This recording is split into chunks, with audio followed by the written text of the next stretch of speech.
Hola, ¿cómo están?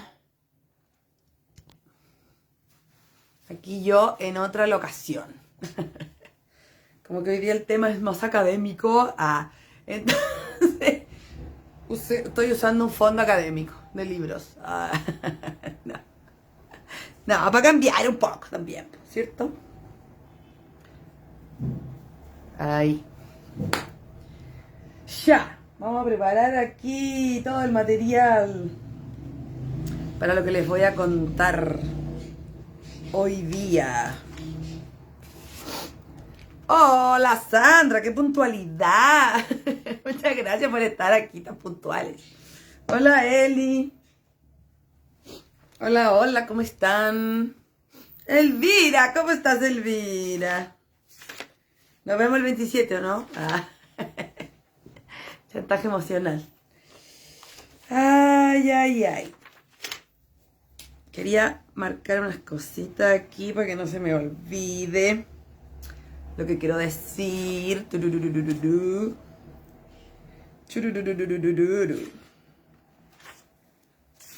Esta. Hola, hola, hola Vero. ¿Cómo están? Hoy es el último. Sí, pues muy bien. Nos vemos. Hoy es el último live de este mes y de este tema. Es el último live de orientalismo. Viene un nuevo mes. No sé si vieron pueden ir a pasar a verlo. Puse los temas de agosto. Y por supuesto que anuncié el tema de agosto. El tema es sexo y sexualidad. Podría poner la canción de los prisioneros de fondo. Sexo y sexualidad. Va a estar bien interesante e intenso. Y en agosto hay 5 miércoles. Así que vamos a hablar harto del tema. Así que la próxima semana empezamos con eso. Ahí pueden ir a ver la lista específica en mi foto de portada. ¿Ya? Para que lo anoten y lo tengan presente. Pero hoy día, como les decía, terminamos entonces este mes del orientalismo. Hemos hablado un montón de cosas. Ha sido muy interesante porque lo hemos estado ligando el tema, vinculando las temáticas. Pero a mí me parece que es importante, ya que hemos hablado de orientalismo como una corriente artística, me parece que hablemos de la otra manera de entender el concepto. O la otra manera en que el concepto es usado. Más bien lo que hemos trabajado y conversado y conocido como orientalismo tiene que ver con una tradición, con una expresión, con una búsqueda, con un estudio que es previo a esto de lo que vamos a hablar hoy día, ¿cierto? Hemos hablado del orientalismo en el arte, la pintura orientalista, el orientalismo en la danza, la publicidad. En el fondo, hemos visto como expresiones, reflejos visuales, artísticos, gráficos o expresivos en general, de una búsqueda, de un interés, de un estudio, de un interés, en realidad, con todo lo que se implica, de Oriente. Ahora, si pensamos en el concepto de esa manera, lo estamos pensando de una manera neutra. O no, neutra no, pero sí descriptiva. Un poco más objetiva, en el fondo, pensando en algo descriptivo, algo que te interesa y algo que quieres hacer. Entonces, claro, el orientalismo sería este interés, esta inspiración en Oriente, en muchas áreas de las artes y del conocimiento, que fue desarrollado en ciertas épocas, principalmente del siglo XVIII-XIX, ¿cierto? En Europa y en Estados Unidos, posteriormente en Estados Unidos. Ya, ahora, ¿qué pasa? Pasa que este concepto cambia, se usa de otra manera, pasa a significar otras cosas también, empieza a tener una carga, y eso se debe a el libro que es el tema de nuestro live de hoy. El libro se llama Orientalismo, de Edward Said. No sé si lo conocen. Hola, Caro. Hola a todas. Hola. No sé si lo conocen, si lo leyeron, si han tenido algún acercamiento. si lo han estudiado por alguna razón. No sé. Hola Ingrid, cuéntenme si quieren, si lo conocen, si conocen al autor, si han tratado como de abordarlo, de entenderlo, porque finalmente este libro de Edward Said, que es de 1978, fue publicado en 1978, marca un antes y un después en muchas cosas, incluido el uso del término. ¿Sí? Entonces, por esa razón, creo que es muy importante que lo abordemos, porque por ahí ciertas imágenes, ideas respecto al concepto de orientalismo que tienen una carga simbólica negativa o que se usa como un concepto negativo, peyorativo, vienen desde esta postura, de esta tesis y de este libro de Edward Said. Entonces es importante que lo conozcamos, porque antes no era así. Es importante decirlo, ¿sí? Hola Pame, hola a todas. Hola. Cuéntenme si conocen el libro, si lo leyeron, cuéntenme a alguien si lo ha estudiado o solo lo conocen como de nombre, lo tienen por ahí. Yo les recomiendo que en algún momento de la vida por lo menos lean la introducción. Por lo menos. La introducción igual plantea como de una manera resumida la postura de Edward Said, que igual yo la vamos a comentar ahora hoy día en este live. Pero me parece que es interesante abordarla, leerla directamente, de cómo él la escribió. O sea, con la traducción incluida, porque la traducción siempre puede generar algún cambio, pero es importante leerlo directamente. Es bastante largo, entrega mucha información. Claro, en realidad hay mucha información de lo mismo. Finalmente lo importante es lo que plantea en la introducción, que es su tesis principal, que no es tan compleja ni tan extensa. El libro es largo porque lo que hace Said es que pone muchos ejemplos para como argumentar su postura en el fondo.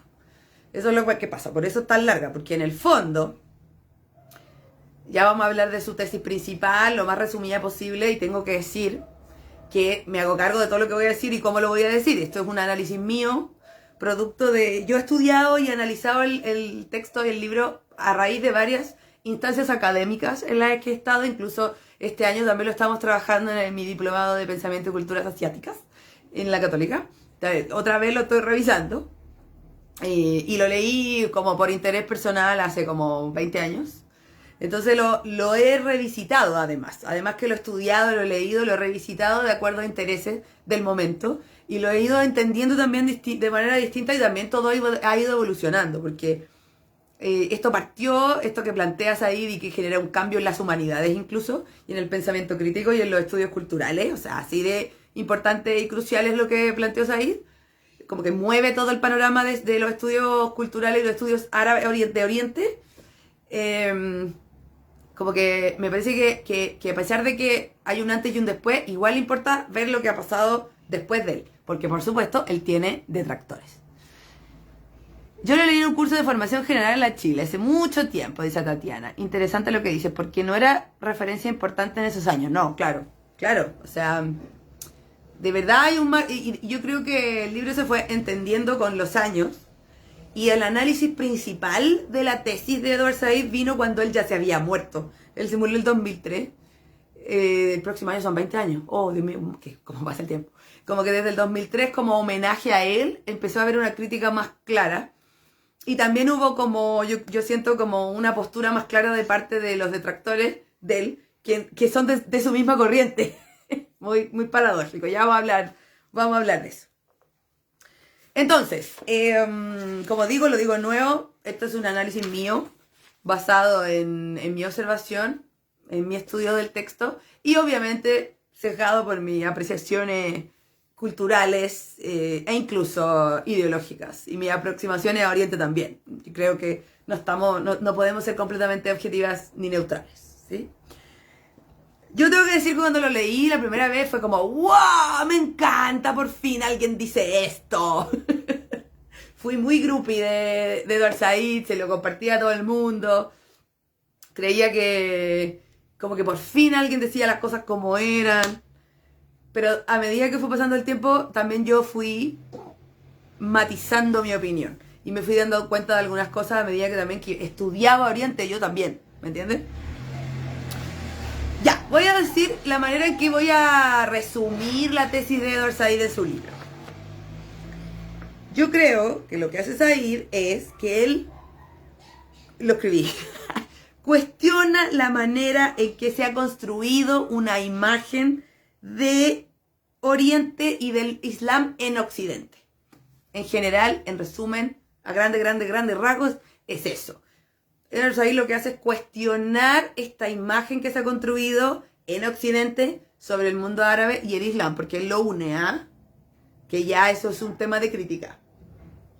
Porque él usa mundo islámico y mundo árabe a la par.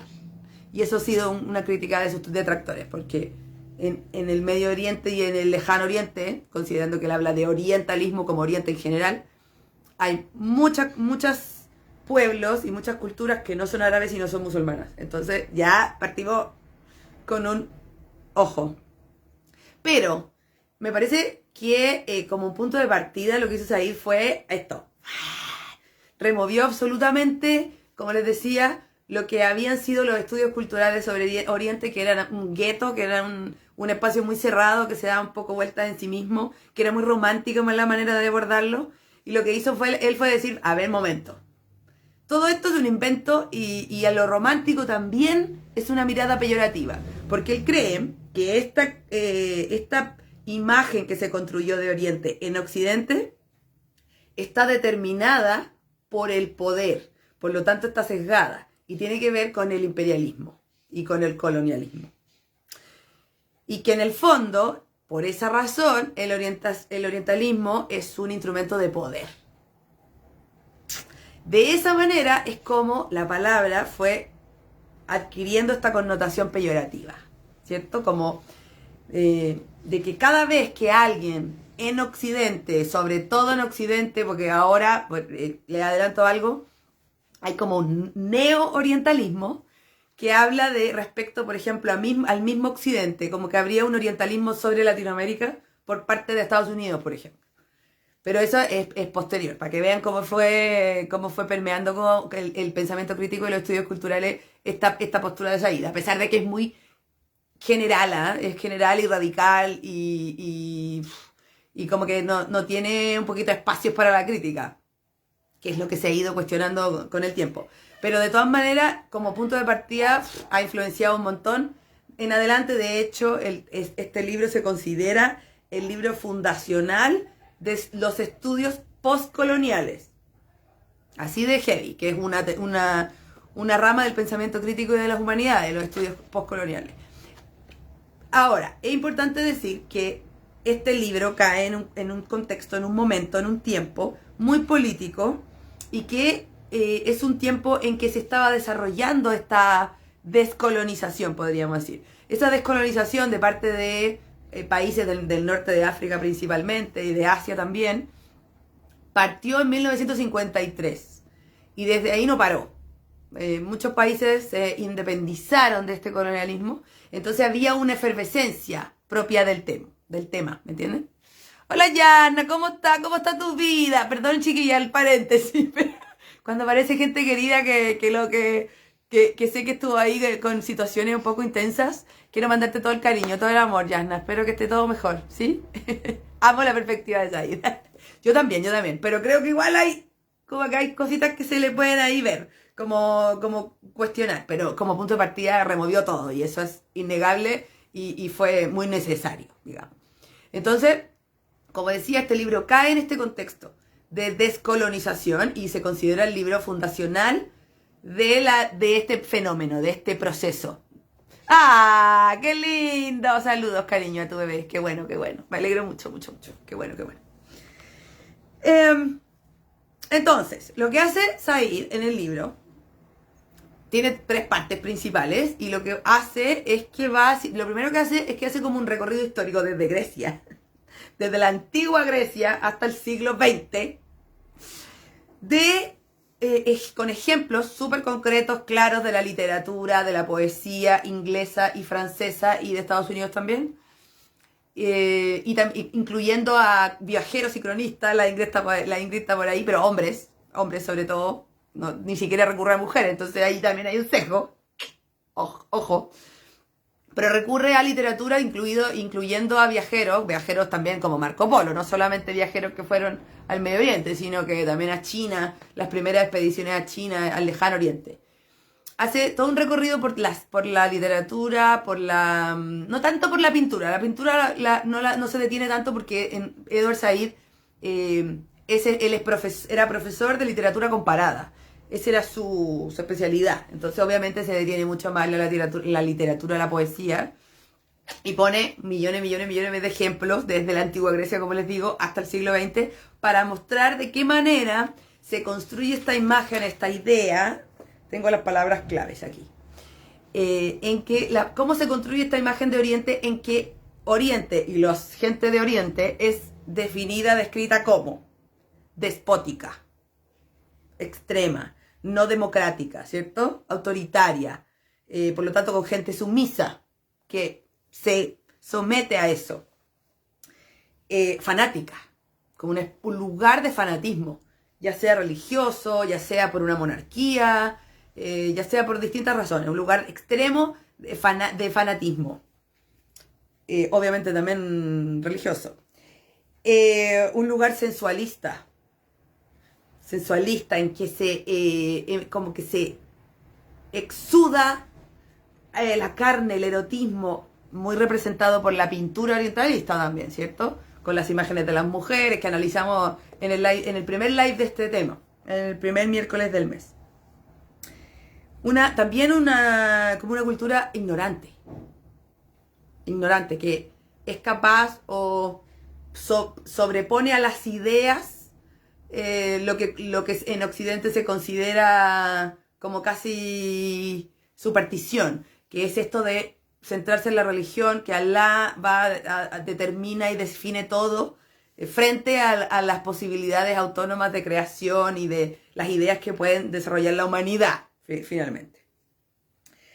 Y también lo describe como un lugar primitivo, como que exuda naturaleza, y que eso hace que no mire al progreso y al futuro, ¿cierto? Que se queda como pegado en esa vida primitiva de la naturaleza como algo arcaico.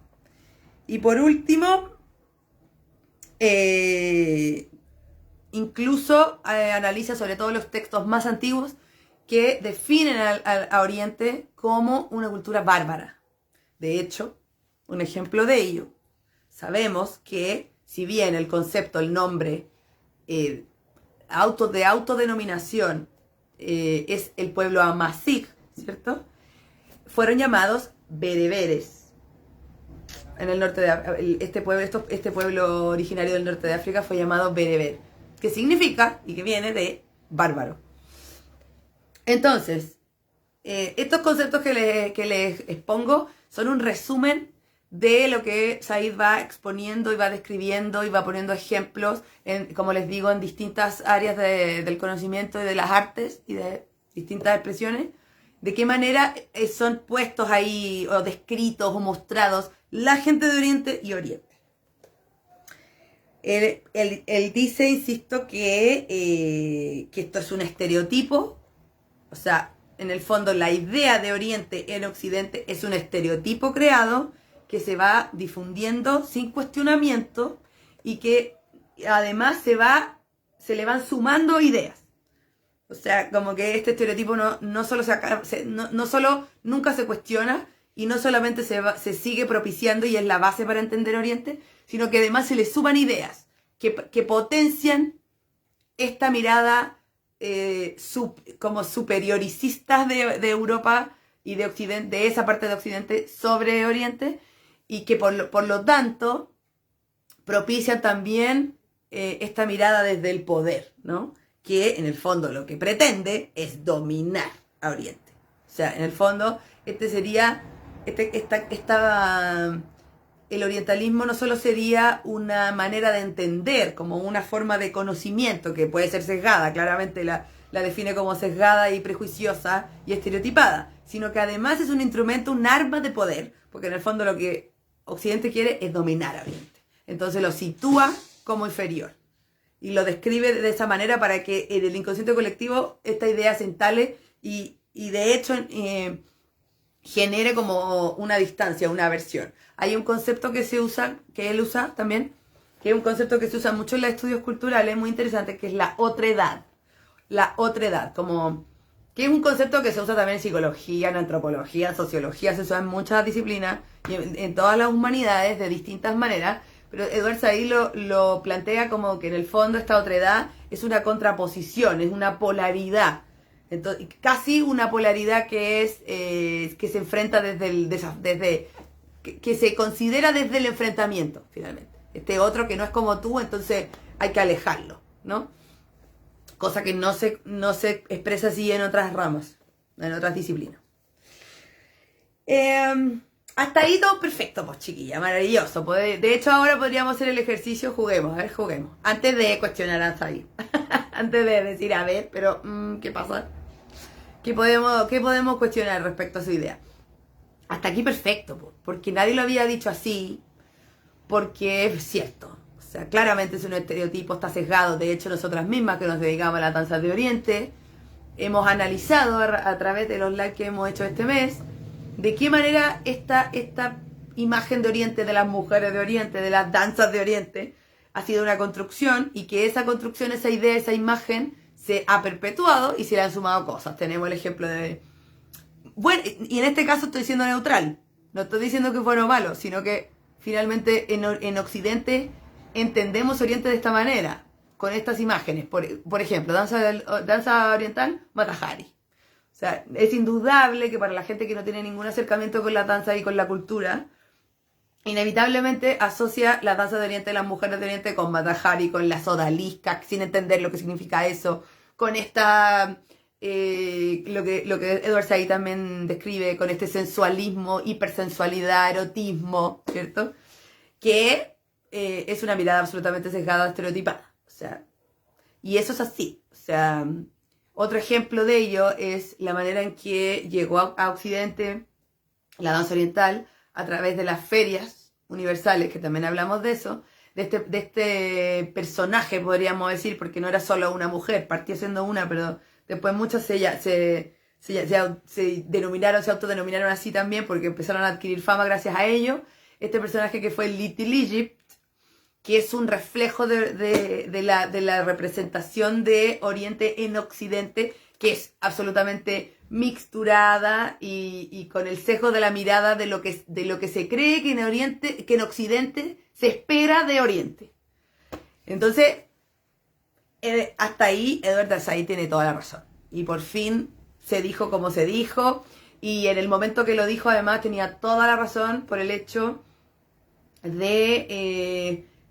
por el hecho de que estaba ocurriendo este proceso de descolonización. O sea, como que había una conciencia como de, a ver, momento, esta gente tiene una historia, tiene una identidad, tiene símbolos, patrones culturales, tradiciones que son muy anteriores al colonialismo y eso no está siendo considerado ni visto. Entonces, de manera muy simple y consciente fue como, a ver,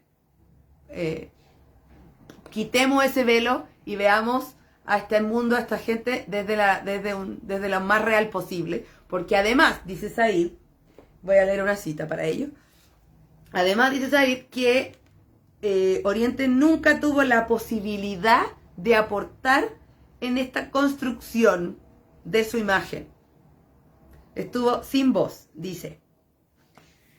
Oriente y el Islam tienen una especie de estatus extrarreal, fenomenológicamente reducida, que los pone fuera del alcance de todos, excepto del experto occidental. Del comienzo de la especulación occidental sobre Oriente, lo único que Oriente no podía hacer era representarse a sí mismo. Esta es una cita del libro. Entonces, claro, Edward Said también incluye eso. Dice que además de que esto está basado en estereotipos que se fue acrecentando y potenciando, también basado en el poder y en este intento y búsqueda de dominación. Además de eso, Oriente nunca tuvo la posibilidad de propiciar un diálogo y de aportar a esta descripción de sí, ¿cierto? Entonces, Edward Said plantea que debería haber conocimiento compartido, un saber compartido en que Oriente aporta a la discusión sobre sí mismo en Occidente, cosa que es muy difícil. Porque de hecho Said lo dice así, pero no plantea cómo, no plantea cómo puede ser, cómo puede suceder eso. Yo creo que eso que dice Said, de alguna manera hay mucha gente que lo tomó. Y yo me siento parte de eso. Cáchatelo patúa, que es lo que voy a decir. Yo me siento parte de eso. ¿Saben por qué, chiquillas? Porque cuando yo leí orientalismo y leí esa parte y entendí esta postura, esta parte de la postura de Said respecto a que Oriente nunca tuvo la posibilidad de definirse, me di cuenta que si a mí me interesaba Oriente, que me interesa, ya lo saben, de hecho estos live son solo eso, a mí me podrían acusar de la más orientalista, pero en realidad yo trato siempre de hacer, por eso para mí es tan importante el libro, porque siempre estoy pendiente de no emitir juicio, propiciar el estereotipo, sino que al revés. Al revés. Y para ello, precisamente por lo que Said dice, de que Oriente no tuvo la posibilidad de describirse a sí mismo, por esa razón es que yo hice el esfuerzo de viajar y hago el esfuerzo de seguir estando presente y de yo someterme a sus reglas y de yo estar en ese mundo con todo lo desafiante que puede ser, para entenderlo de esa manera. Hay algo, de hecho, que yo me considero que estoy absolutamente en deuda, porque creo que es el elemento principal para realizar estudios culturales del mundo árabe, y que creo que mucha gente que lo hace, lo entendió y lo hace, que es saber el idioma. Saber el idioma. Y me considero absolutamente en deuda con eso. Creo que es muy importante. En ese caso, precisamente por el diplomado que estoy haciendo ahora, me he dado cuenta que es muy importante, por ejemplo, para los estudios de China, de Japón, es muy importante conocer el idioma. Y no solamente conocerlo, sino que tener, además, en algún momento, hacer una traducción de algún libro. Me parece que es crucial. Y Said lo que hace es plantear, como a pesar de que no lo dice concretamente, no da la solución, me parece que abre la mirada para quienes hacen estudios culturales de Oriente y que después ese se extrapola después a estudios de Latinoamérica, estudios indígenas, estudios de africanos, etc. Va aportando esta idea del estudio de campo, ¿no? Como de estar ahí, de aprender el idioma y de entenderlo desde la realidad. Pero, en ese sentido, como que Edward Said se estaría contradiciendo. ¿Por qué? Porque los viajeros del siglo XVIII, siglo XIX, que hicieron estos primeros textos, vivieron ahí, estuvieron ahí. Voy a poner un ejemplo extremo, pero pongo el ejemplo de Tien Dinet, que lo nombramos en el live sobre la pintura orientalista, que vivió en Argelia, se convirtió al Islam, se casó con una Bled Nail. No sé si se casó, pero hizo su vida allá. Hay una calle en esa parte de Argelia, de esa ciudad, que tiene su nombre. Él después tuvo un nombre musulmán, de hecho. Entonces, claro, por ahí ya habría un punto como decir, a ver, pues, si tú estás diciendo que en el fondo tiene que haber un trabajo in situ y una investigación de campo, de estar ahí, la gente de ese tiempo lo hizo. Entonces, ¿cuál sería la gente que está haciendo este orientalismo peyorativo? Entonces, de ahí surge también una tesis y una idea de que hay varios tipos de orientalismo. Todo esto derivado de la tesis de Said. Said te tiró la bomba nomás. Tiró todo el... Oye, es orientalista lo que estoy diciendo, ¿viste? Porque dije tirar la bomba. Said me podría decir que es orientalista lo que dije. Bueno, y racista. Pero bueno, él nos tiró la carnada primero y dijo ¡pah! ¿Cierto? Y todos estos pensamientos surgieron después. El idioma, quiero ponerme los lentes, es fundamental para adentrarnos en la cultura. Sí. De un pueblo, totalmente. Cuando estudié idioma árabe en Jordania me di cuenta de la visión romántica que tenía de Oriente, aun siendo descendiente, dice Yasna. Y teniendo algún contacto con la cultura allá. ¿Viste? Sí. Marco dice, hola Marco, los idiomas son la entrada a la cultura de un país. Importante ahí es no pensar en aprender para poder traducir, sino para comprender. Exactamente. Yo, en mi defensa, digo que si bien no aprendo el idioma, yo aprendo los códigos culturales. Eso sí. O sea, yo podría pasar por marroquí, podría pasar por egipcia en algunos casos, quizás no con todo el mundo, en ciertos barrios, con cierta gente, porque conozco, con los gitanos también me pasa, porque conozco los códigos culturales y me parece que eso también es un idioma. Entonces, bueno, todo esto es derivado de este pensamiento, de esta propuesta de Said, pues, chiquillas y chiquillos. Este es el inicio de este pensamiento, como que eso es lo interesante de este libro, que no termina en la publicación, sino que en la publicación empieza todo el cuestionamiento.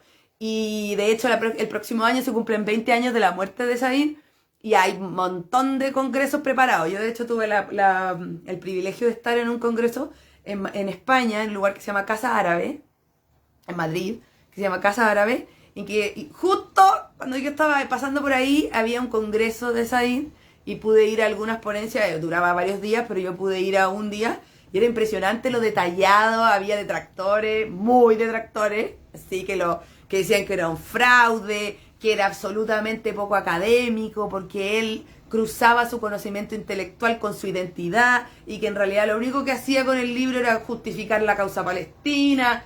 Mal, así, absolutamente detractor. Otros eran más neutros y apoyaban su tesis y su postura, pero encontraban que había ciertos sesgos que tenían que ser identificados. Yo me identifico con esa postura. Y había otros que simplemente decían que no, que era todo perfecto, que no había nada que decirle. Entonces fue muy interesante abrir la mirada. La Casa Árabe hace siempre encuentros sobre Said. El Instituto del Mundo Árabe de París también. Y todo está en YouTube, así que lo pueden ver. Ahora, hay algunos del Instituto del Mundo Árabe de París, que es un lugar maravilloso todo esto, que no están traducidos en YouTube. Entonces, si saben francés, perfecto, pero si no, no van a entender todo. Pero los de la Casa Árabe son en español, de España. Así que van a entender todo. Les recomiendo ahí como una fuente para la discusión, digamos, ¿sí? También hay algunas entrevistas de Said que son interesantes porque a lo largo del tiempo él fue como, porque se murió en 2003, igual vivió harto después de que publicó el libro. Y él mismo fue como, en las reediciones del libro, fue como agregándole cosas, sacándole cosas, fue como un poquitito matizando su postura. Traducir es comprender una forma de pensar, dice la Bonchi traductora. Qué linda manera de decirlo. Súper bonito. Sí. Efectivamente. Ya, les iba a decir otra cosa.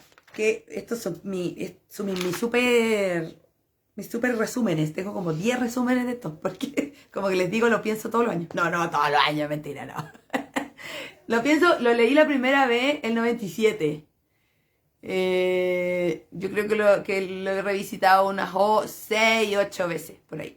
Yo veo mucho el Instituto Árabe o Argelino, la verdad es buenísimo. Sí, bueno, sí. Hay hartas cosas además que se hacen. Bueno, yo creo que lo que hace Said es que, si bien, como les decía, este concepto, este término era descriptivo en un principio, Said lo carga con un montón de cosas, ¿cierto? Y esas cosas con las que lo carga me parece que son 3. Una es que el concepto orientalismo pasa a ser una tradición académica y un campo de estudio. Cosa que era así antes, ¿cierto? Ya. Y eso puede ser un poco más neutral. Pero también creo que lo describe o lo usa como una manera de ver el mundo. Como que si uno se pone unos lentes orientalistas. De hecho, quiero que hagamos eso. Que hagamos ese juego. El juego del orientalismo. A ver qué actitudes orientalistas que tienen que ver con esta construcción de Oriente en Occidente, basada en la dominación y en el poder, por lo tanto sesgada y estereotipada. Hagamos el ejercicio de qué cosas orientalistas persisten hasta hoy. Y tercero, Said lo establece como en un instrumento político de dominación, que en el fondo esta imagen creada es un instrumento de dominación para el poder y para que el colonialismo se siga propiciando y se sostenga, ¿cierto? Y que la misma gente de los lugares que colonizan apoye estas instancias. Cosa que desde Said empezó a ponerse en cuestión. O sea, desde el libro de Said también se levantaron muchas críticas y activismo, y hubo activismo respecto a, en París, por ejemplo, hubo marchas contra la mirada estereotipada o contra actitudes orientalistas como acciones cotidianas orientalistas, como de inferiorización y de una mirada superiorizada desde Europa, Francia, Occidente, sobre Oriente. Entonces denunciaron que gente, por ejemplo, de Argelia, la comunidad de Argelia, muy grande en Francia, a pesar de que era gente profesional, nunca tenía la posibilidad de acceder a cargos públicos o tener como cargos elevados, sino que siempre estaba sesgado por el hecho de ser de Argelia y etcétera. Cosas de ese tipo se empezaron a mirar y no solamente tuvo que ver con un campo de pensamiento, con el pensamiento crítico, con los estudios culturales, con la academia, con el análisis, sino que también tuvo que ver con los derechos humanos prácticamente y con un activismo que defendía el derecho de todas las personas de ser iguales en cualquier lugar sin tener una carga simbólica por el hecho de ser de un lugar, ¿cierto? Muy interesante. Ya, hagamos el juego, po. Antes de empezar a sacarle el rollo a don Edward y decir, a ver, pero don Edward, ¿por qué esto es medio...? Ya, eso vamos a hacer después. Lo voy a decir yo, de puro patúa. Pero porque para eso estábamos también, pues no nos vamos a comprar todo de una vez. Pero hagamos el ejercicio de reconocer las actitudes orientalistas. Actitudes orientalistas como lo plantea Said, ¿cierto?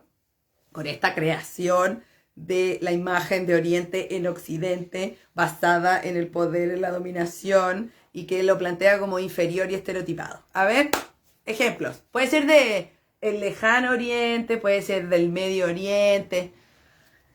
Hay una que uno ni se da cuenta. Hay cosas que uno ni se da cuenta, porque a veces uno se da cuenta solo de lo que le interesa más o de lo que tiene más cerca. Pero ven que decimos, oh, trabaja como chino. Ojo ahí. Ojo ahí. A ver, ¿qué más? Láncense algo. ¿Cómo es representada la gente de Oriente o cómo es representada del lejano Oriente y del Medio Oriente? ¿Cómo es representada en los medios, por ejemplo? Como hay una imagen muy estereotipada, ¿no? Eso es lo que dices ahí. Les pongo un ejemplo. Díganme algo ustedes, pónganme ejemplo. Marco, dale. Por ejemplo, el Marco, en el último encuentro teórico pasado en marzo, que está todo en YouTube, su ponencia fue sobre el orientalismo en el cine. ¡Los turcos! Hola, Cele. Perfecto, los turcos. Eso es negar la identidad, poner a todo el mundo juntos, ¿cierto? Eso tiene un argumento porque les daban pasaporte turco, pero claro, ahí hay algo. Pelador y bueno va el combo es paisano. Exacto. Exacto. Eso es lo que dices ahí. En el fondo, si se dan cuenta, lo que estamos haciendo es encontrar estos estereotipos. Peleador, ¿sí entendí? Peleador y bueno va el combo. Como medio mochero, choro. Siento como así. Y como que en el fondo eso habla de los conceptos y de los estereotipos que Said define en su libro. Como que es primitivo, salvaje. Claro, entonces obvio que es bueno va el combo, ¿cierto? Busca la plata, también. El Mazari, no sé qué, que es bueno como comerciante y como que solo le interesa eso. Exacto. Hay otro estereotipo. ¿Qué más? Yo les iba a poner el ejemplo del té supremo. ¿El té supremo? Sí.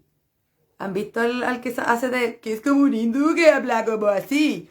Y como que habla como muy estereotipado y habla de no sé qué, y como que claro, es como de India, pero podría ser de cualquier otro lugar. ¡Ah! Mira, la Tatiana dijo lo mismo. La Tatiana habló de lo mismo.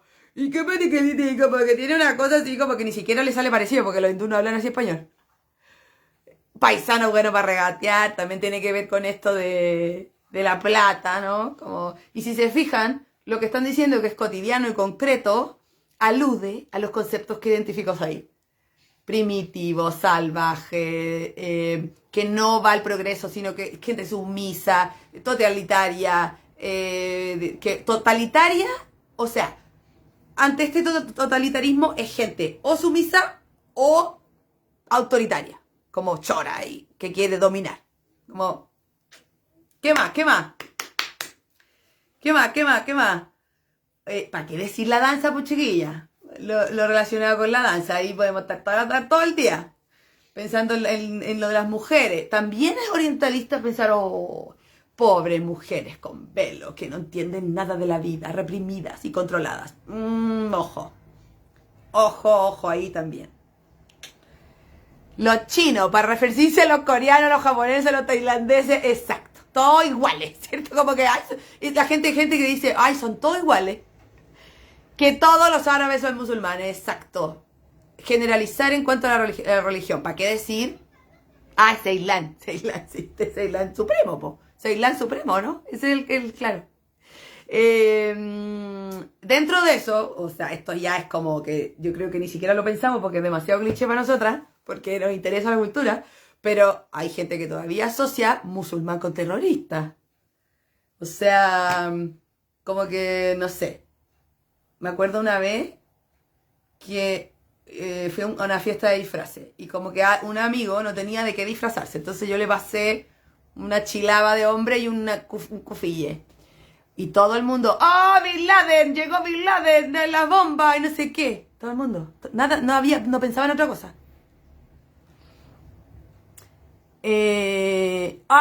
Claro, esa China muy sufrida, exactamente. Los terroristas, sí. ¿Ven? También.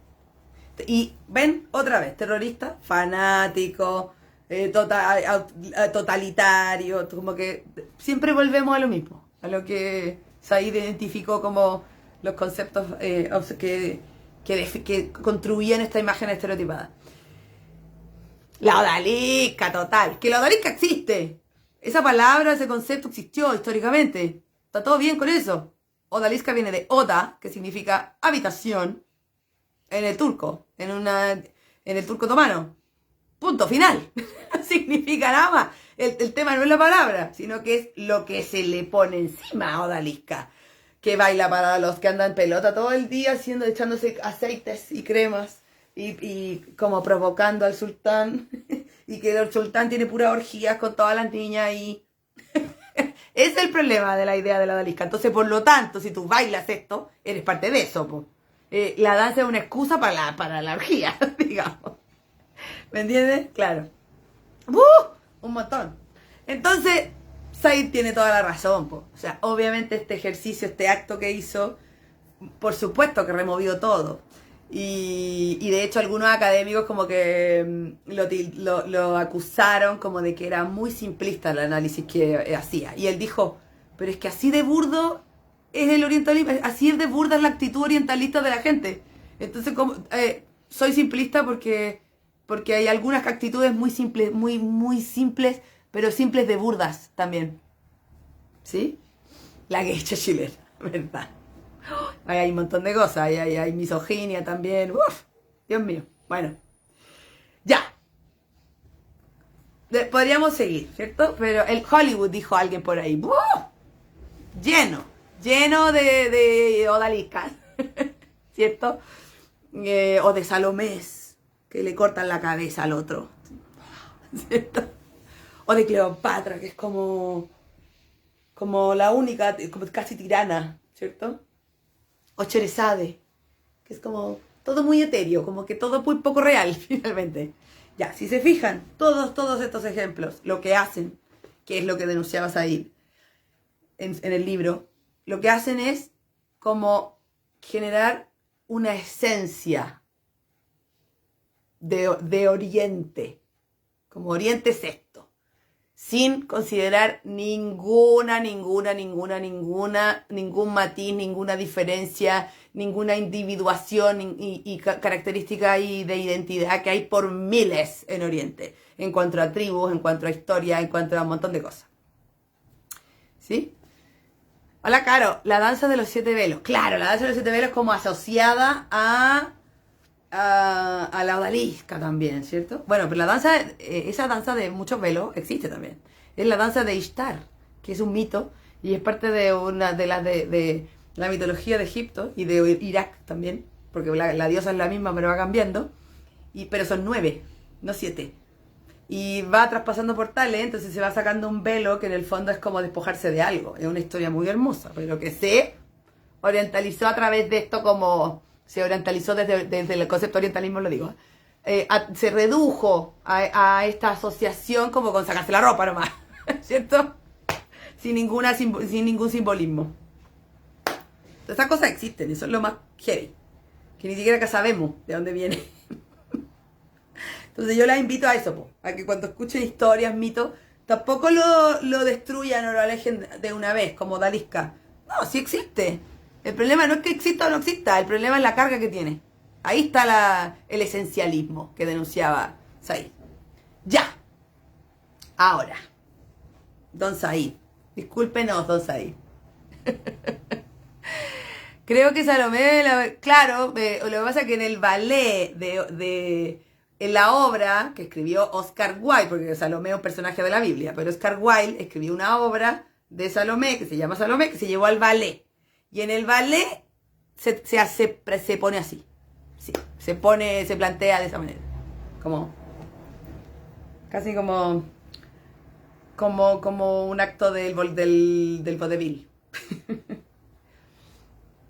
O sea, para variar, es la visión imperialista patriarcal, claro, capitalista, espérense, capitalista de grandes potencias que lavan el cerebro a los pueblos a través de herramientas de expresión y artística en épocas de antaño y ahora en la actualidad a través de tecnologías de entretención, películas con el soldado gringo salvando de todos los terroristas a cualquier país del Medio Oriente. Sí, yo creo que ahora, eso sí, uno no se compra todo así tan fácil. Yo sé que eso tiene un lado que no es tan bonito, que es algo que a mí me carga, como que a mí no hay muchas cosas que me cargan, pero hay algo que me carga, que es la sospecha, la suspicacia, como todo eso que no recibes las cosas como son, sino que, pero es que ella me dijo eso, porque, pero es que en realidad le va bien, porque no sé qué, tiene alguien que le ayuda, pero es que no sé qué, es que no le creo que sea tan buena onda, pero es que... me carga. Bueno, creo que todos los problemas de la humanidad son por eso. Por la sospecha y la suspicacia y eso como de... y las redes están llenas de eso. Pero es que no sé qué, como... Ya, pero sí me gusta la idea, la esencia de eso, que es cuestionar las cosas. Son tiempos de cuestionar. Entonces me parece que hoy no es tan fácil, así como a ver, como que, vivan los gringos que salvan del terrorismo. No. Claro, de hecho, Tatiana, hoy hay estudios culturales posteriores que hablan de un neo-orientalismo respecto de Latinoamérica como Oriente versus Europa. Y ahí hay millones de ejemplos. Como de qué manera Europa, el eurocentrismo ve a Latinoamérica. Y cómo se arman estereotipos también de eso. Exactamente. Ahora, aquí venimos. ¿Cuáles son los cuestionamientos que le hacen a Said? Facebook me quería bloquear por escribir lo que escribí. Lo que pasa es que Facebook entiende como que tú lo estás atacando. Como que tú estás diciendo que los mapuches son flojos, ¿me entiendes? Como que, claro. Yo a veces pongo Gypsy y pone... no me deja buscar Gypsy. Tengo que poner otras cosas. Eso no es tan malo tampoco. Bueno. ¿Qué le podemos decir a eso ahí? ¿Qué empezó a decir la gente? Argumentos que me parecen como que están justificados, y que están descritos y argumentados, porque hay otra gente que él solamente lo destruye y que dice que él está defendiendo la causa palestina y que todo su libro es una excusa para eso. Y que es antioccidental. No. Eso yo no me lo compro porque eso no tiene argumento. Eso lo están atacando a él también. No. Estoy pensando en de qué manera ha sido analizado el texto y se ha dicho como, ojo ahí, Edward. Las generaciones más viejitas sí se lo compran aún. Sí, verdad. Puede ser. Claro. Pero hay otras cosas que no. Hay otras cosas que no se compran. No sé. Creo que todos tienen como una mirada sesgada de algo. O a lo mejor mis papás son muy raros. No sé. Bueno. Una cosa, que esto yo lo escuché en este encuentro de Casa Árabe. Había gente del pueblo masí. Y decía que Said lo que hizo fue decir ya, Oriente versus Occidente, pero que esa construcción que él hizo de Oriente minimizado también está sesgada y estereotipada, porque no ve los matices y las minorías que hay dentro de Oriente. ya por el hecho de hablar, de asociarlo con musulmanes, de no reconocer a pueblos ancestrales que están ahí, que no son árabes, hay un sesgo. Entonces, por lo tanto, lo que él denuncia que hace Occidente, lo está haciendo él al proponer su tesis. Y lo dijeron, lo mismo estamos así. Ahí hay un tema. Otro tema es que mucha gente dice que Said analiza y hace un estudio del orientalismo en ciertas áreas del arte y del conocimiento, y que es absolutamente también academicista lo que hace. Que analiza la poesía y la literatura de ciertos autores británicos y que nunca considera la voz de las mujeres. Es un poco lo que pasa con el pueblo yazidí en el norte de Irak. Totalmente, exacto, lo mismo. Con muchos pueblos ancestrales y minorías étnicas en muchos lugares, los kurdos, los asirios, montones. Podríamos hacer un live de eso. No hablamos de eso, creo. No me acuerdo ya. Entonces, claro, ahí habría otro punto que Said está como en el fondo, si denuncia que Occidente creó un esencialismo de Oriente, él también lo esencializa al no conocer estas diferencias. Ups. Lo otro, como les decía, es que su análisis es respecto a textos que también fueron seleccionados de una manera sesgada y que no considera la voz de las mujeres, que tienen otra mirada y otra postura. También pueden ver en los encuentros teóricos, de hecho hay 2 charlas de eso de Ingrid Ortiz, que anda por aquí. La Ingrid ha estudiado mucho a las viajeras y cronistas europeas que estuvieron en el Medio Oriente, y ellas tienen otra mirada, otra opinión. Tienen una mirada, claro, puede ser más romántica, puede ser, pero es absolutamente contraria a la inferiorización, al revés. Es como, esto es la Gertrude Bell, por ejemplo, que decía, estas mujeres respiran, nosotras no podemos ni respirar porque tenemos que usar corsé. ¿De qué estamos hablando? Nosotras nos creemos libres, no lo somos tanto. Nosotras creemos que tenemos como un autocuidado, tenemos como una noción de salud, y no lo tenemos. Estas mujeres tienen ese conocimiento ancestral de la naturaleza, etc. Entonces, ahí está la Ingrid. No considerar esa visión de las mujeres también fue un sesgo absoluto. Entonces, que claro, también dicen que el pensamiento crítico obviamente siempre tiene que ser autocrítico, y que Said no tiene ninguna autocrítica. Que él da argumentos como solamente para... Es como cuando los periodistas, esto que a mí me lo enseñaban, pues viste que yo estudié periodismo. Cuando los periodistas hacen preguntas tendenciosas, ¿cierto?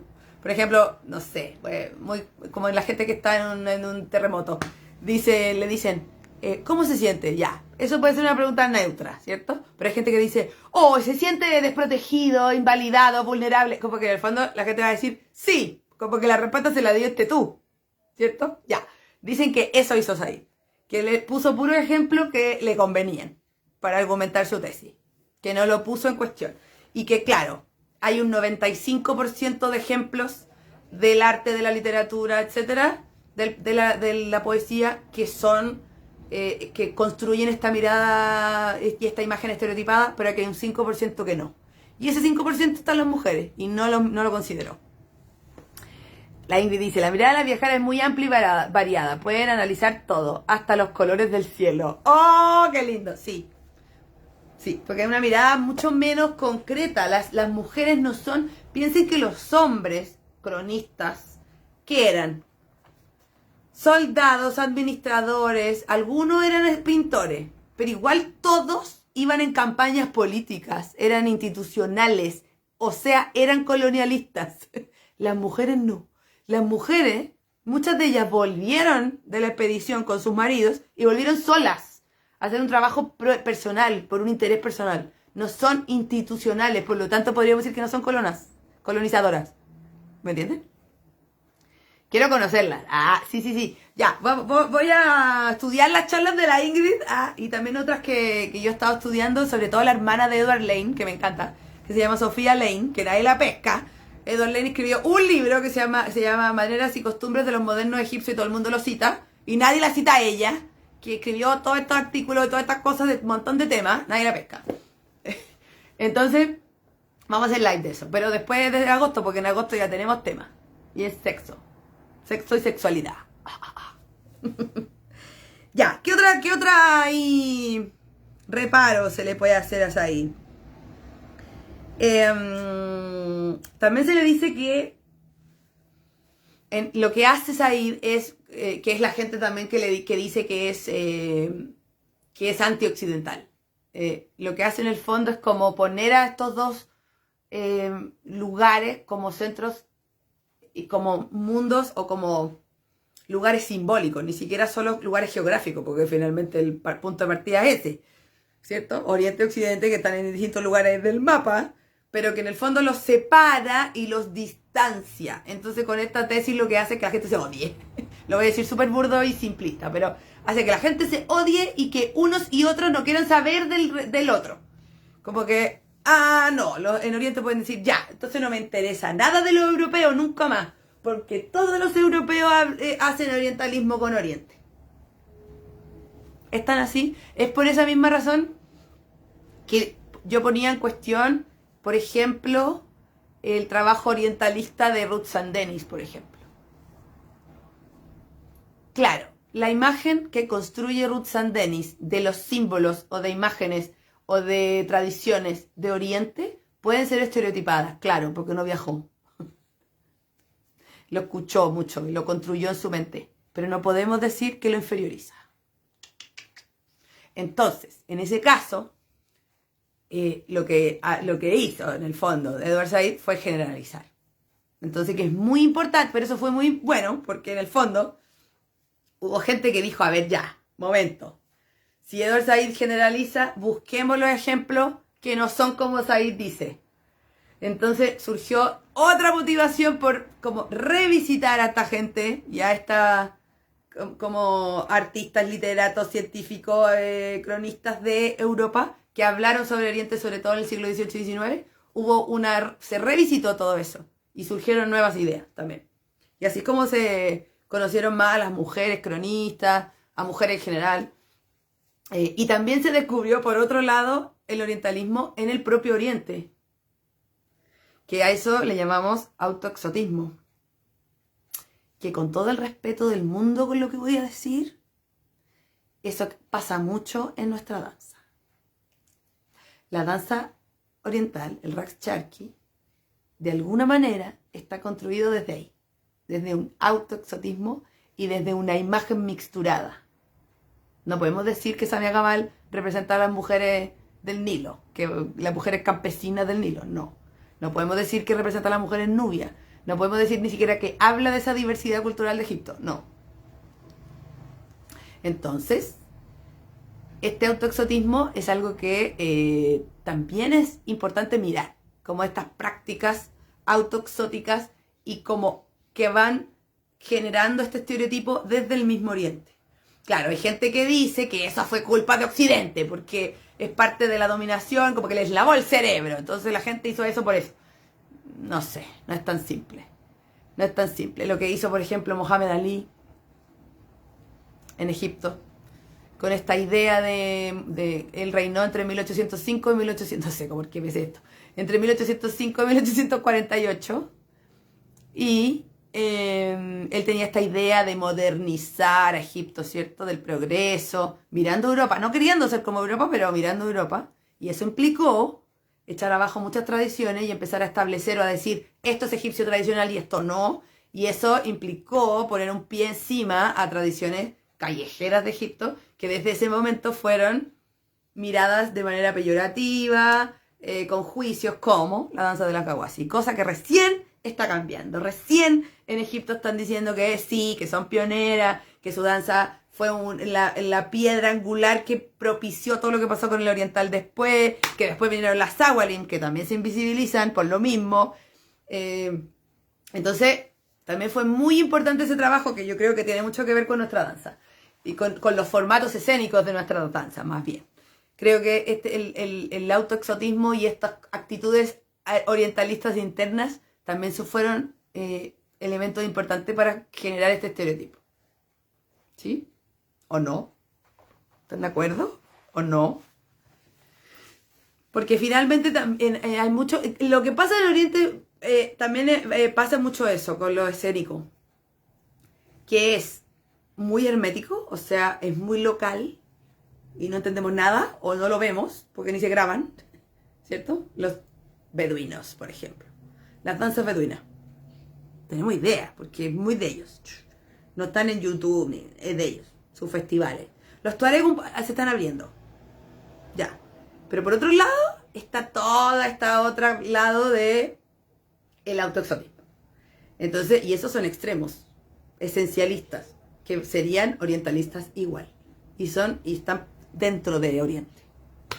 Bueno, todos estos cuestionamientos, discusiones y toda esta gente que siguió cuestionándose y preguntándose cosas, fue a raíz del libro de Edward Said. Entonces, yo pienso que más allá de estar absolutamente de acuerdo con todo lo que dice Said, más allá de como de alguna manera en algunos casos hasta acusarlo como de utilizar esta teoría para poder justificar su causa, que me parece estupendo que él tenga una causa porque él es palestino. Bueno, no dije mucho de su biografía, él nació en Jerusalén, pero fueron a Egipto, él vivió en Egipto mucho tiempo, y después se fue a Estados Unidos a estudiar. Entonces también hay gente que lo acusa de que él, la elaboración de su teoría y su postura y su libro es desde un lugar occidental, que no vale, en el fondo, porque él lo está mirando desde Occidente. Y él dice, pero obvio, si yo quiero que me lean los occidentales, obvio que lo hago desde aquí, desde la Universidad de Columbia, además encima, con el apoyo de la Universidad de Columbia, porque ahí empezó su investigación. Yo creo que es muy factible y pertinente. O sea, yo creo además que esta cosa de la academia como algo absolutamente elevado y neutral no existe, así como no creo en la objetividad del periodismo tampoco. Yo creo que nada es completamente neutral. No. Ahora, lo que sí creo es que hay que limpiarse de los sesgos lo más posible y argumentar tu mirada. Eso sí creo. Cuando es así una cosa al voleo y una opinión, me parece que se desarma sola. Se desarma sola. Pero que yo busque argumentos para sostener algo que estoy diciendo, que puede tener que ver con mi ideología también, y con mi vivencia, porque en el caso de Said tiene que ver con su vivencia, con su historia, que en el fondo él fue un inmigrante, ¿cierto? Él hablaba como inmigrante y él decía eso, que hablaba como inmigrante. La gente decía que no era inmigrante porque había estudiado en la Universidad de Columbia, bueno, y así. Se puede cuestionar un montón de cosas específicas del libro, pero yo creo que la prueba de que este libro era necesario y es imprescindible, como decía Marco, es todo lo que ha pasado después. Todos los estudios posteriores, todos los cuestionamientos, todas las revisiones, lo que ha influido en otro, y que el hecho de que haya sido el texto fundacional de los estudios postcoloniales. O sea, me parece que eso habla por sí solo, que no hay que andar defendiendo más, ¿cierto? Lo que sí creo es siempre que hay que estar ojo, no creerse las cosas como un dogma, sino que decir, a ver, ya, pero ¿cómo puede esto? ¿Qué vacíos puede tener? Siempre igual contextualizando, esos vacíos son por algo, son por o la época en que fue escrito, o por el lugar donde fue escrito, o por las relaciones que tenías ahí en ese momento, etcétera. Siempre es importante contextualizar, pero también es bueno tener una mirada crítica, argumentada. ¡Eso! Díganme algo más. ¿Alguna pregunta? ¿Comentario? Bueno, hubo dos hechos que hicieron que también toda la teoría del orientalismo como que se removiera y como que volviera como un cierto fanatismo y un enfrentamiento con Oriente, que fue el 11 de septiembre, la Torre Gemela, y la Primavera Árabe. Como que esos dos fenómenos que fueron más globales además, vistos por Occidente, como participando en eso, generaron también como un intento de revisitar la teoría para ver cómo se iba a abordar todos estos fenómenos en ese momento, pero desde esa mirada, como renovándola. Entonces, por eso les digo, lo más interesante ha sido lo que ha pasado después. Como que lo que hizo Said fue abrir una puerta. Y más encima, Edward Said como que lo logró. O sea, yo creo que él nunca se lo imaginó, ¿ah? No creo. Él era un señor palestino que se había radicado en Estados Unidos, que estudió y tenía un punto de vista, lo argumentó, escribió un libro sobre eso y podría haber pasado, haber quedado guardado en la biblioteca de la Universidad de Columbia o haber quedado ahí cerrado en el seminario que hizo cuando planteó su tesis por primera vez y que nadie se enterara y que nadie lo tomara. El tema es que este libro se transformó de verdad en un ícono y hubo gente que de verdad lo empezó como casi a idolatrar. y él yo creo que nunca se imaginó el impacto que iba a tener. No creo que lo pensó tampoco. También las universidades encargan resultados específicos a sus investigadores, dependiendo de qué entidad salen sus fondos. Exactamente. Es como los auspiciadores de la tele, así, igual, exactamente. Claro, no vamos a decir que se miente, pero es tendencioso, en muchos casos, sí. Bueno, yo las invito a que, como les dije al principio, si no estaba, lo digo de nuevo, las invito a leer por lo menos la introducción. Porque es un libro largo, ¿ah? La versión que tengo yo, que es una versión del 91, traducida en España en el 91, esa me gusta mía. Tiene como 400 páginas. Entonces yo sé que es intenso, pero lean por lo menos la introducción. Creo que les va a aclarar un montón de cosas. Todo lo dicho es dicho por un observador, dijo Maturana, exacto. Y por otro lado, cae en unos ojos, y como también hay una cita que dice, desde el budismo, yo me puedo hacer cargo de lo que dije, pero no de lo que la gente escuchó. Claro. ¿Cierto?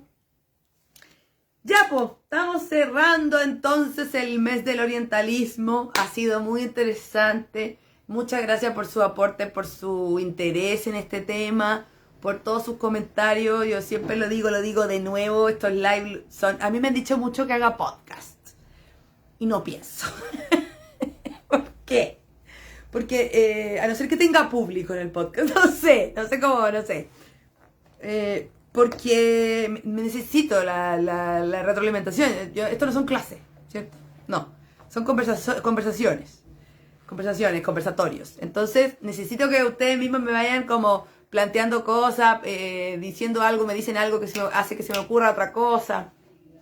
Entonces de verdad muchas gracias, porque si no fuera por eso no sería distinto y tampoco yo estaría tan entusiasmada ni me saldría tan fluido si estuviera hablando sola aquí como no sería igual.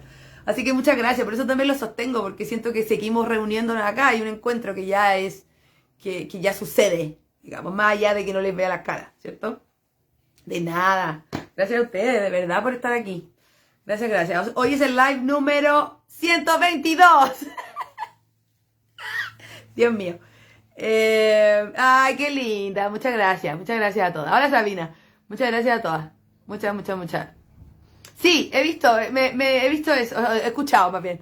Podcasts que son como un programa de radio, que la gente, claro, o hay gente que está ahí o llama, claro, pero no me da. Este es mi podcast, gracias. Próximo mes entonces, sexo y sexualidad. Y son 5 miércoles en agosto, así que tenemos harto que hablar. Vamos a hablar, por ejemplo, de la opción del tercer sexo que existe en varios países de Oriente, de los hijras, no me acuerdo cómo se dice, en Tailandia, de los moche. Vamos a hablar de México también, ¿sí? Los hijras son de India y Pakistán. Vamos a hablar también del piso pélvico, de danza del vientre y piso pélvico, de los beneficios que tiene ahí, del vínculo, etcétera. Ah, sí, en agosto voy a decir todos mis avisos de agosto. Espérense nomás, ahora cuando termine. Bueno, ya el último live de agosto sobre sexo y sexualidad es mi favorito, porque es de mi máxima ídola de la vida, que hago puras poleras de ella y se las regalo a todas las mujeres, que es sobre Helen O'Connell, que si no la conocen, partieron a buscar quién es.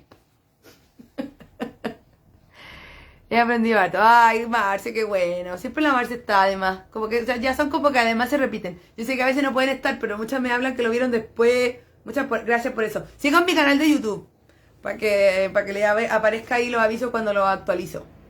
Porque la idea es que todos tienen el canal de YouTube también, pero aquí también. ¿Sí? 122, Dios mío santo. Yo veo una y otra vez los live grabados. Tenemos que celebrar el 125. No quiero celebrar el 150. Que ahí no falta tanto. Dios mío. ¿Se imaginan cuando haga 1000? ¿Llegaré a ser 1000? No, no sé. No me gusta pensar en eso tan a largo plazo. Vamos viendo, vamos viendo. Vamos viendo. Bueno, agosto. Como que yo en agosto me prendo, porque como que julio es un mes como un poco así, como de reposo. Como que todo baja un poquito, tengo una semana de vacaciones, hay julio entretenido, como que todo como que para un poquito, entonces en agosto ¡pah! Como que exploto. Y la Canela se está arrastrando aquí. ¿Qué te pasa, Canela? Entonces, voy a ir por orden. ¿Qué tenemos en agosto? El próximo miércoles, en una semana más, 3 de agosto, parte el curso La Era de las Estrellas, junto a la gran Alondra Machuca. Es un curso que visita el concepto y la idea del cabaret en la revista latinoamericana, el burlesque de Estados Unidos y el Raqs Charqui de Egipto. Va a ser un poco cercana a la referencia, pero está muy interesante, hay mucho dato. La Alondra y yo somos muy estudiosas de los temas de cada uno. Van a descubrir un montón de cosas, además de cada uno de los formatos van a ver los cruces.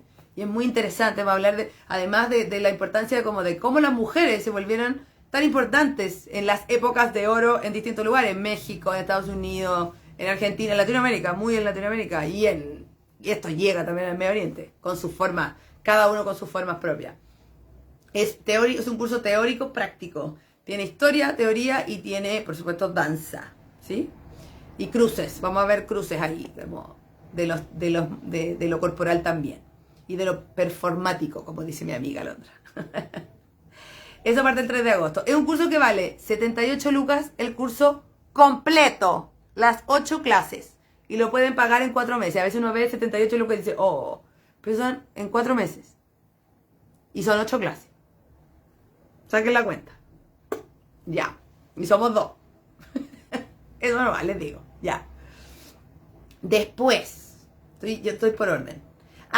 Muy importante, el 12 y 14 de agosto vienen los conversatorios. Les invito a todas a contarle a todo el mundo, a sus colegas, a sus compañeras, a sus profes, a todo el mundo, cuéntenle de estos conversatorios. La idea es que participe la mayor gente posible, la idea es que todos opinen. No es un encuentro teórico en que alguien expone y el resto escucha. No, y hay un par de preguntas. La idea es que todos hablemos, ¿sí? ¿Va a haber algunos detonantes del tema? Como mirada contrapuesta para que se genere el debate, pero la idea es que todo el mundo pueda opinar. El 12 de agosto, viernes, en la tarde, a las, no me acuerdo, 7:30, el conversatorio es sobre ser profesional en nuestra danza. Y el sábado no hay. Y el domingo 14 de agosto, a las 6:30, es más tempranito, es sobre si creemos que la danza del vientre oriental global y todos los formatos de lo que hacemos son un espacio de desarrollo para las mujeres y de empoderamiento, de conciencia, de etcétera. Así que todo el mundo, los links van a estar en mi Facebook abiertos, solo pinchan y entran. Después, el 21 de agosto voy a estar en Talca. Hay un taller en Talca con Bastián Flores. Vamos a darlo todo. No nos vemos hace rato, no trabajamos juntos hace más rato todavía, así que está muy emocionante. Organizan Leslie Gatica y Marisol Oyarzu. No estoy segura, perdón, se me olvidó el apellido. Pero Marisol y Leslie organizan. Así que Talca y alrededores, hay una niña de Conce ya que quiere ir, estamos ahí, como va a estar muy entrete. 21 de agosto, es domingo, y los talleres hay 3. Hay 3 talleres, parten tempranito y terminan no tan tarde para que se puedan ir las que no son de tan cerca. ¿Sí? Se pueden comunicar con Leslie o me pueden hablar por interno y yo les doy su contacto.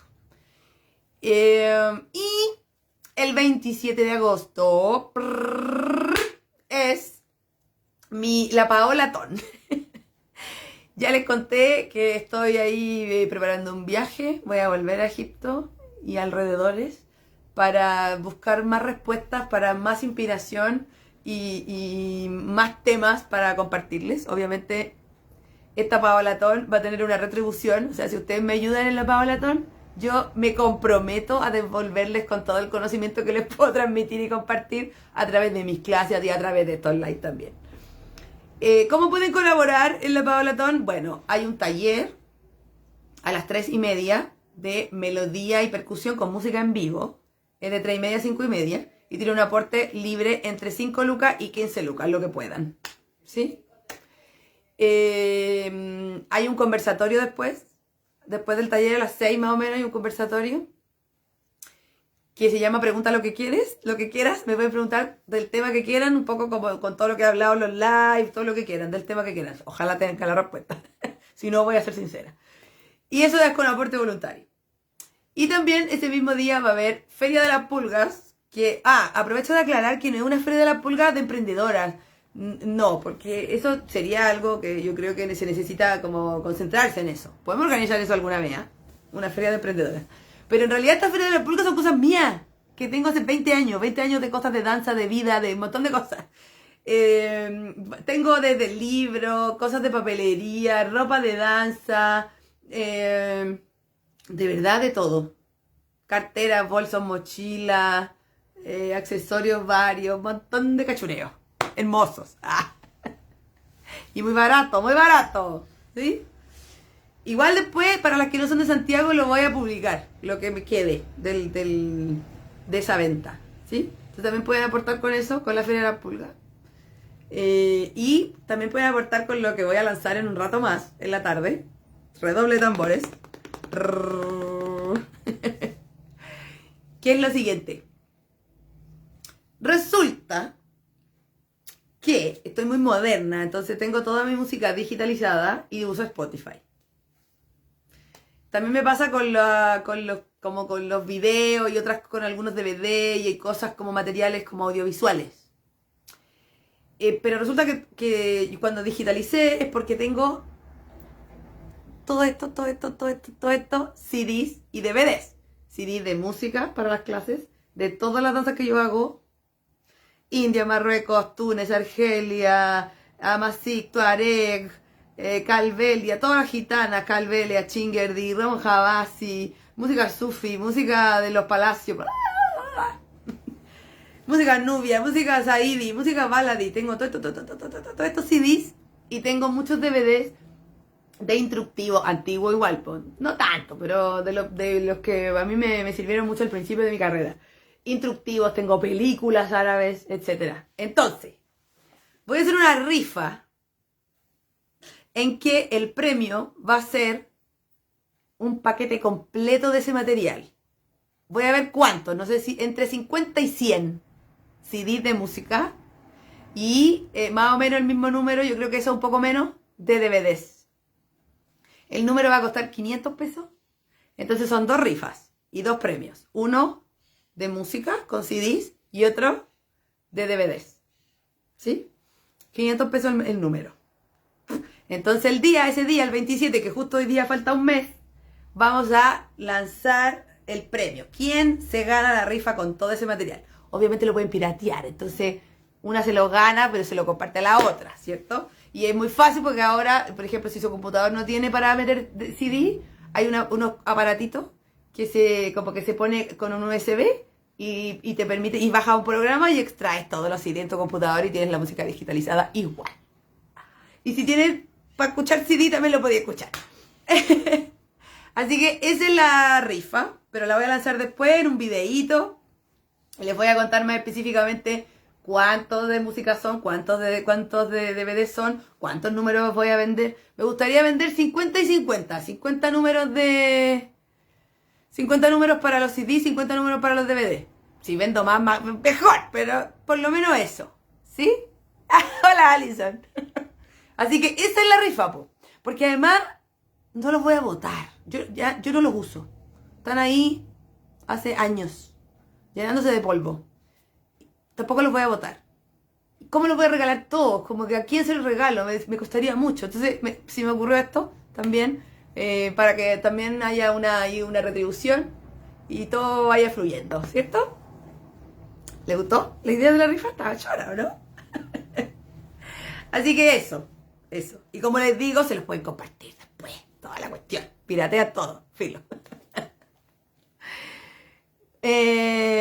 Claro, claro. Tendrán mucho material, sí. Bueno, y también ese día del 27 de agosto, si no pueden ir a los talleres, pueden llegar al conversatorio, al taller, digo, pueden llegar al conversatorio, pueden ver la Feria de las Pulgas, pueden comer alguna cosita rica, vamos a tener música de fondo, van a estar los músicos que pueden tocar, lleven su bendito, camo, etcétera. ¡Ah, la Vale de México! Pucha. Puchao. Gracias por el interés igual. Pero si fueran de fuera de Santiago sería más fácil porque se los mando. Pero fuera de Chile ya le saldría más caro el envío, digamos. Por ejemplo, no sé, me compro algo de Lucas y le sale 10 lucas el envío, no tiene sentido. Así que, bueno, sobre todo las que son de Santiago y las que son de cerca, vayan a darse una vuelta, echemos la talla. También creo que es un espacio para eso, para juntarnos, para compartir. ¿Sí? Ah, ya, pues, organícense. Es que yo ya tengo lleno aquí, porque tengo alumnos. ¡Ah! Perdón. También en la Paola Ton, mi alumna para bailar. Va a haber 2 danzas egipcias. Muy relajadas, muy tranqui. Grupales. Entonces, ya tengo alumnas que son de fuera de Santiago que se van a quedar aquí. Entonces, ya tengo lleno yo aquí el hostal. Pero organícense, pues. Pueden ahí quedarse en la casa de alguna. Y hacemos el manso carrete. El lugar yo lo tengo hasta pasado las 9. Así que tenemos ahí unos ratitos y unas horitas para estar ahí compartiendo. Así que también va a ser entretenido por eso. ¿Sí? Ya, me despido con todo el entusiasmo. ¿A quién le podría hablar? A alguna de tus compañeras, hablemos por interno, Cele. Hablemos por interno. Ya, besos y abrazos, que estén muy bien. Cuídense, cuídense, cuídense mucho. Y nos vemos el próximo miércoles en un nuevo mes de lives. El listado de los lives de agosto ya está en mi foto de portada. Compártanlo, para que todo el mundo tenga acceso y se entere, ¿ya? Besos, besos, besos. Nos vemos. Chao, chao. Gracias, gracias.